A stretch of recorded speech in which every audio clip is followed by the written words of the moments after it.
ஜெயந்திஸ் கிச்சனுக்கு உங்களை அன்புடன் வரவேற்கிறேன். நம்ம இன்றைக்கி பார்க்க போகிற டிஷ் என்னன்னு கேட்டிங்கன்னா, நிறைய தானியங்களை வச்சு நம்ம ஸ்வீட் போண்டாவும் கார போண்டாவும் செய்ய போகிறோம். நம்ம சேனலை அதுக்கு முன்னாடி சப்ஸ்கிரைப் பண்ணிக்கோங்க, பக்கத்தில் இருக்கிற பெல் பட்டனை அழுத்திக்கோங்க. இதில் இது பாருங்கள், ரேஷன் கோதுமை தான். இது 3 கிலோ ரேஷன் கோதுமை. பச்சரிசி ஒரு 1/2 கிலோ.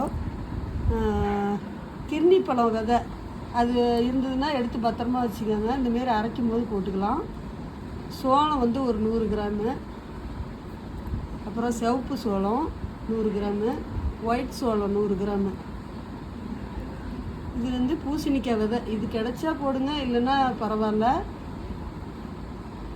இதை எல்லாம் க்ளீன் பண்ணி காய வச்சு வச்சுருக்கிறேன். இதை மிஷினில் அரைச்சிட்டு நம்ம போண்டா செஞ்சு காட்டுறேன். தானியங்கள்லாம் அரைச்சிட்டு மாவு ரெடி ஆகிடுச்சு. மாவு இதில் 1 கப்பு எடுத்துக்கலாம். தானிய மாவு. தேங்காய் அரை மூடி கட் பண்ணி வச்சுக்கலாம். முந்திரி பருப்பு ஒரு 4 எடுத்துக்கலாம். பாதாம் 4, ஏலக்காய் 4. வெல்லம் இதில் 1 கப் அளவு எடுத்து ஒரு டம்ளர் தண்ணி ஊற்றி கொதிக்க வச்சு வடிகட்டி வச்சுருக்கிறேன். வாங்க இந்த டிஷ் எப்படி செய்யுதுன்னு பார்க்கலாம். ஃபஸ்ட்டு நம்ம அரைக்க வேண்டிய பொருள்லாம் ஜாரில் போட்டுக்கலாம். முந்திரி, பாதாம், ஏலக்காய் எல்லாமே இதில் போட்டுக்கலாம்.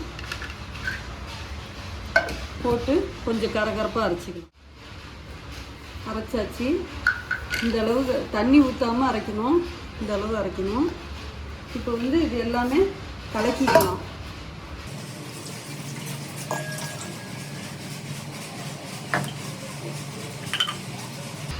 மாவு 1 கப் அளவு இதுலேயே போட்டுக்கலாம்.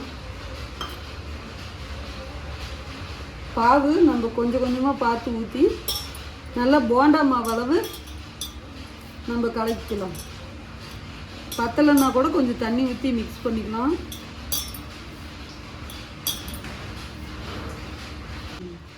ஈவினிங் ஸ்நாக்ஸாக இதை செஞ்சு குழந்தைங்களுக்கு கொடுக்கலாம். பாவு பத்தலை, இப்போ கொஞ்சமாக தண்ணி நம்ம இதுலேயே மிக்ஸ் பண்ணிக்கலாம். போண்டா மாவு அளவு கலக்கலாம்.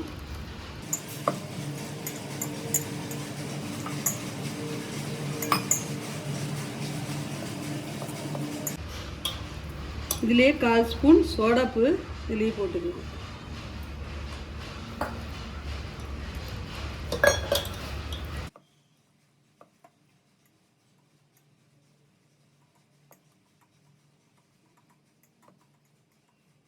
மாவு எல்லாம் கலந்து வச்சாச்சு.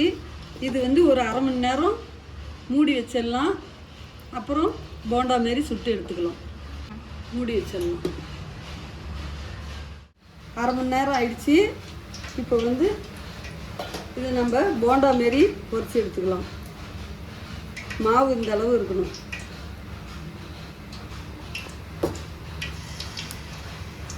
எண்ணெய் காஞ்சிடுச்சு. ரொம்ப எண்ணெய் காயக்கூடாது.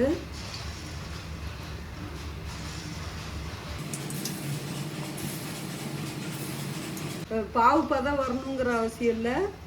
பாவு கொதிச்சா மட்டும் போதும். வெல்லம் கொதிச்சு வந்ததும் வடிகட்டி வெளியே ஊற்றிக்கலாம்.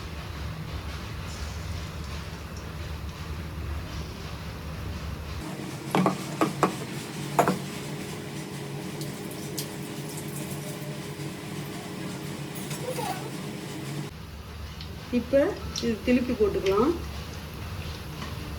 இந்த மாதிரி மெதுவாக, இது அடியில் கொஞ்சம் ஸ்வீட் இருக்கிறதுனால கொஞ்சம் பிடிக்கும். மெதுவாக திருப்பி போட்டுக்கலாம்.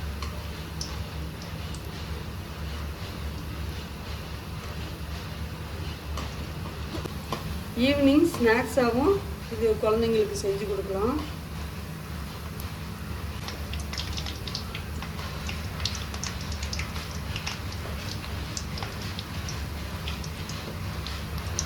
இந்த மாவை அப்படியே கொஞ்சம் தண்ணி கொஞ்சம் ஊற்றி பணியாரக்கல்லில் கூட ஊற்றி பணியாரம் மாதிரி போட்டு எடுக்கலாம்.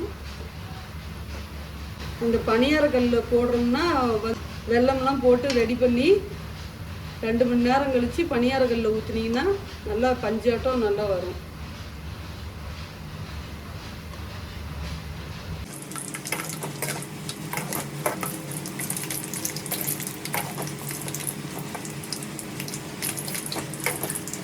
இப்போ வெந்துருச்சு, எடுத்துக்கணும். ஸ்வீட் போண்டா ரெடி ஆயிடுச்சு. உங்கள் வீட்டில் செஞ்சு பார்த்துட்டு இந்த வீடியோ பிடிச்சிருந்ததுன்னா கமெண்ட் பண்ணுங்கள், லைக் பண்ணுங்கள், ஷேர் பண்ணுங்கள்.